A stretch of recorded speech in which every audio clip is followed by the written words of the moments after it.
Vamos discutir hoje brevemente a parte de enzimas. Os tópicos que nós vamos abordar nesta aula são uma breve introdução à catálise enzimática e depois nós vamos discutir cinética, fatores que alteram a velocidade de catálise e alguns indicadores clínicos.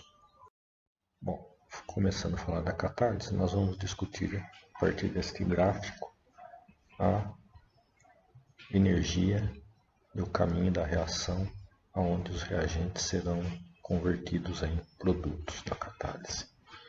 Nós temos aqui um estado de transição, onde há uma barreira energética para que a reação aconteça e que nós chamamos de energia de ativação. Então aqui está representada esta barreira, uma energia de ativação, sem a presença do catalisador, ou seja, essa reação dificilmente ocorre de forma espontânea.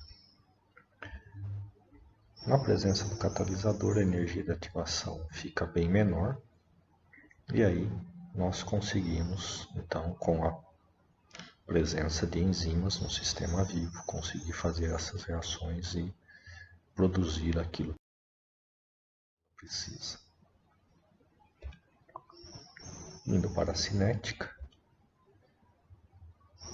na reação enzimática nós podemos representar como E mais S, em equilíbrio formando um complexo ES aqui, onde E é a enzima, S é o substrato, por isso ES é complexo enzima-substrato, e P é o produto.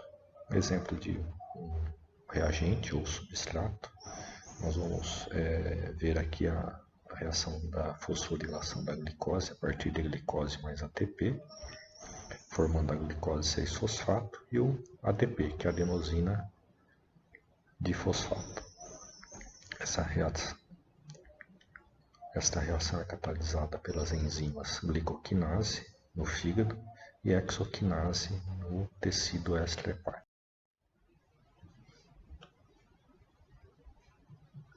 Vamos discutir os fatores que alteram a velocidade de catálise. Nós precisamos regular estas enzimas, então nós vamos ter algumas formas de controle. Para que uma reação aconteça, é necessário que o pH seja controlado. Então, eu vou discutir a influência do pH. É uma curva bem simples, que está representada aqui no formato de sino, uma escala de pH de 0 a 14, para mostrar um pH ótimo da enzima que acontece quando ela está em atividade máxima. Então, o pH vai influenciar como que a enzima trabalha. Temperatura, um gráfico parecido. Então, nós vamos colocar aqui de 20 a 50 graus, onde eu tenho uma temperatura ótima de atividade, aqui o máximo, em torno de 100%.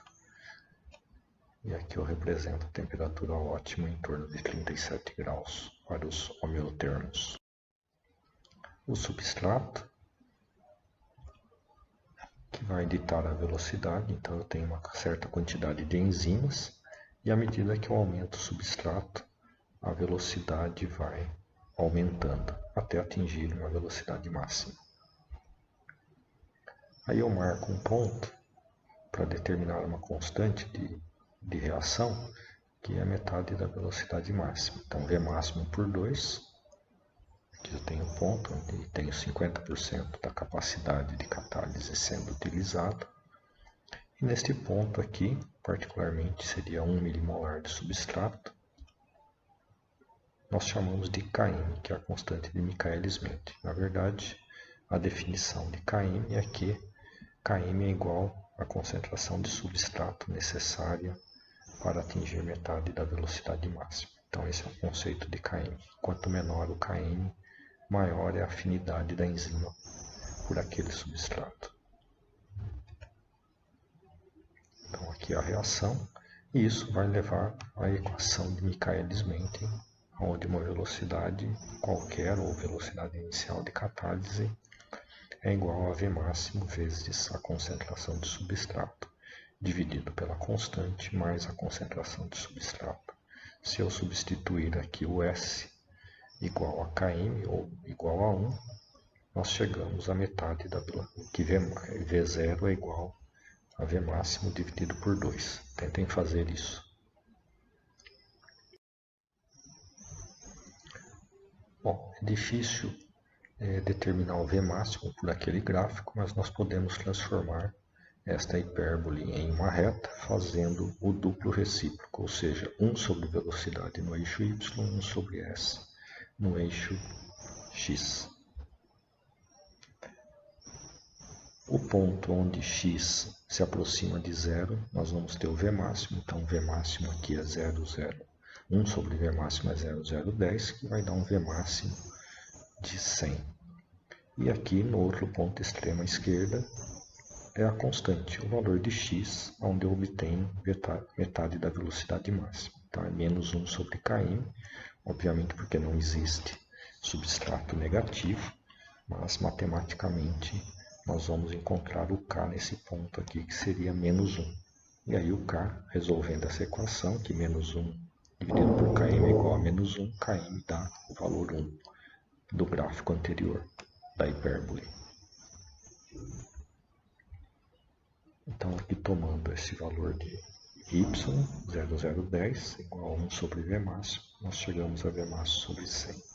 E aqui, à esquerda, a mesma coisa, menos 1, que é o valor que está aqui embaixo, é igual a menos 1 sobre km, portanto, km é igual a 1, que é a conclusão que nós chegamos graficamente na figura anterior, que é essa daqui. Ó. Então, este ponto aqui, km, olhando para esse gráfico aqui no cantinho, o V máximo km era 1, aqui eu determinei que é 1. Então, os mesmos dados, eu transformei a hipérbole, aqui do canto superior, neste gráfico maior, que é o duplo recíproco.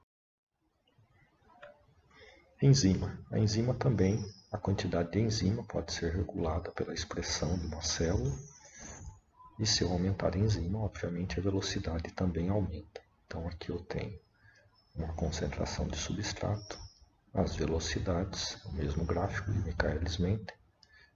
A curva verde representa uma determinada concentração de enzima, e a azul, quando eu dobro a enzima, a velocidade máxima também dobra. Então é bem simples, aumentou, a velocidade é diretamente proporcional à concentração de enzima que a célula está produzindo. E isso pode ser regulado. Vamos para inibidores. Inibidores são importantes. Nós podemos considerar inibidores naturais que regulam o metabolismo, mas aqui eu vou discutir de uma forma geral. Quando chegarmos à aula de metabolismo e regulação do metabolismo, nós vamos discutir um pouco mais sobre reguladores alostéricos positivos e reguladores alostéricos negativos. Então, aqui é uma breve representação, então eu tenho a curva de Michaelis-Menten e esta curva, onde eu obtenho o V máximo, que é a curva sem inibidor. Se eu adicionar um inibidor competitivo, o que vai acontecer? Esse inibidor competitivo, ele compete com o substrato, e se eu aumentar o substrato, eu consigo atingir V máximo. A diferença é que na presença do inibidor competitivo, o que vai acontecer é que o km variou. Aqui a curva em laranja com o inibidor não competitivo, onde eu não atinjo a velocidade máxima. Tá? Aqui foi representado que eu inibi 50% das enzimas. Se vocês interpretarem o gráfico, eu cheguei a uma velocidade máxima com o inibidor não competitivo de 50, que é a metade da velocidade máxima na ausência de inibidor. Fazendo o gráfico duplo invertido, eu observo 1 sobre V, 1 sobre S. Sem o inibidor está aqui a curva em preto, com o inibidor competitivo. Tá? Notem que aqui o V máximo é atingido, são os mesmos dados do gráfico sem inibidor que eu tinha discutido com vocês, 0,010, que vai dar um V máximo de 100. E com o inibidor não competitivo, notem que o V máximo diminui. Então aqui, à medida que eu aumento o Y, tá, eu diminuo a velocidade, porque está invertido. Se eu dividir 1 por 0,10 dá 100, se eu dividir 1 por 0,02 eu chego a 50 como V máximo. Então aqui o V máximo. E o Km. O que acontece com o Km do inibidor competitivo é que ele é diferente do Km sem inibidor e, no entanto, com o inibidor não competitivo, o Km é o mesmo, quem varia é o V máximo. Então, de forma resumida, inibidor competitivo eu obtenho o mesmo V máximo, varia o Km. Para o inibidor não competitivo, o V máximo varia, ou seja, é menor do que na ausência do inibidor, e o Km é o mesmo. Bom, aqui para ir fechando a aula, alguns exemplos de inibidores enzimáticos para mostrar para vocês a importância de se estudar inibição enzimática. Um primeiro exemplo aqui bem simplesinho é o fluoreto, que inibe a enzima enolase, uma enzima da via glicolítica. E o fluoreto, por exemplo, quando você faz bochecha ou coloca flúor, né, que na verdade não é flúor, é fluoreto de sódio, e creme dental, por exemplo, para eliminar bactérias anaeróbicas que dependem totalmente da via glicolítica para se multiplicar, formar filmes bacterianos, etc., nos dentes. Captopril é um exemplo de fármaco que inibe a enzima conversora de angiotensina. A ECA é utilizado principalmente como antihipertensivo. Amoxicilina, que muita gente conhece e já tomou, inibe a enzima transpeptidase bacteriana e, com isso, é um bactericida. Ele impede a formação das ligações cruzadas na parede da bactéria. Um outro exemplo é a nimesulida, que é um inibidor da enzima COX, ou aractonato ciclooxigenase. É um anti-inflamatório. Então, inibindo essa enzima, nós temos um efeito anti-inflamatório deste fármaco. Um outro exemplo, a famosa aspirina ou ácido acetil salicílico, que é um inibidor irreversível da mesma enzima que é inibida pela nimesulida.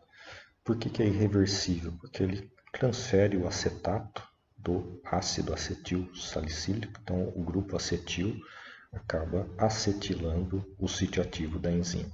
Por isso que a aspirina é um analgésico perigoso para ser utilizado em quadros de dengue ou suspeita de dengue. Por quê?